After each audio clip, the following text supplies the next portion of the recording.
সামরিক সক্ষমতার দিক থেকে বিশ্বের শীর্ষ দেশগুলোর অন্যতম হল ইরান। তবে শক্তিশালী দেশের তালিকায় থাকলেও তার একটি বড় দুর্বলতা ছিল। অত্যাধুনিক প্রযুক্তির এবং দূরপাল্লার ক্ষেপণাস্ত্র থাকলেও ইরানের হাতে ছিল না কোনো শক্তিশালী যুদ্ধবিমান। তবে এবার সেই দুর্বলতাও কাটিয়ে উঠেছে দেশটি।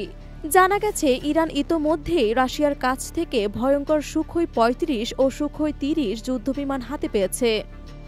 গত জানুয়ারিতে ইরানের কর্মকর্তারা নিশ্চিত করেন যে তাদের বহরে রাশিয়া তৈরি অত্যাধুনিক সুখোই ৩৫ যুদ্ধবিমান যুক্ত হয়েছে। অবশ্য হাতে পেলেও তেহরান এখনও এসব বিমান প্রকাশ্যে আনেননি। এমনকি বিমান বাহিনীর কোনো এয়ার শোতেও এটি দেখা যায়নি। তবে এবার সেই অপেক্ষার অবসান ঘটতে যাচ্ছে।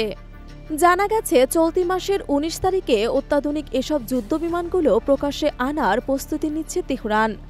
ডিফেন্স সিকিউরিটি এশিয়া নামের একটি ওয়েবসাইট থেকে দাবি করা হয়েছে ইরান তার বহুল প্রতীক্ষিত যুদ্ধ বিমানগুলোর উন্মোচনের প্রস্তুতি নিচ্ছে। খবরে বলা হয়ে থাকে ইরান রাশিয়ার সঙ্গে কয়েক মাস আগে ২০ বছরের চুক্তি সই করেছিল।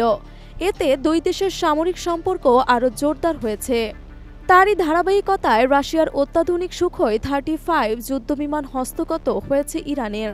ইসলামী বিপ্লবী গার্ড বাহিনীর কেন্দ্রীয় সদর দপ্তরে উপসমন্বয়ক আলী সাদমানি এ তথ্য নিশ্চিত করেছেন। তবে ঠিক কতগুলো বিমান ইরান হাতে পেয়েছে সে বিষয়ে কিছুই এখনও জানা যায়নি। ইরানের এই কর্মকর্তা জানান, রাশিয়ার সঙ্গে এই বিমানের প্রযুক্তি হস্তান্তরের বিষয়েও চুক্তি হয়েছে। আগামী দিনে সুখোই ৩৫ ও সুখোই ৩০ যুদ্ধবিমান ইরানে উৎপাদন করা হবে। এজন্য প্রয়োজনীয় কাঠামো তৈরি করে দেবে রাশিয়া। রাশিয়ার তৈরি অত্যাধুনিক এই যুদ্ধবিমান হাতে পাওয়ায় ইরানের সামরিক সক্ষমতা এক লাফে কয়েক গুণ বেড়ে যাচ্ছে বলে মনে করছেন বিশ্লেষকরা। এমনকি ইরান এখন ইসরায়েলের মাটিতেও বিমান হামলা চালাতে সক্ষম। ২০২৩ সালের নভেম্বরে ইরানের রাষ্ট্রীয় গণমাধ্যম জানায় রাশিয়ার যুদ্ধবিমান কিনতে মস্কো তেহরান চুক্তি চূড়ান্ত করেছে। ওই চুক্তির সম্পাদনের ১ বছর আগে সুখোই ৩৫ যুদ্ধবিমান কিনতে আগ্রহ প্রকাশ করেছিল ইরান।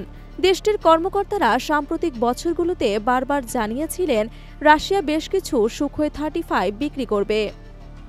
ইরানের বিমান বাহিনীর বহরে রয়েছে শুধু যুক্তরাষ্ট্রের পুরনো মডেলের যুদ্ধবিমান। তাই দেশটি অত্যাধুনিক যুদ্ধবিমান পেতে মরিয়া হয়েছিল। ইরানের সবচেয়ে প্রয়োজনীয় মুহূর্তে সেই যুদ্ধবিমান নিয়ে পাশে এসে দাঁড়ালো রাশিয়া।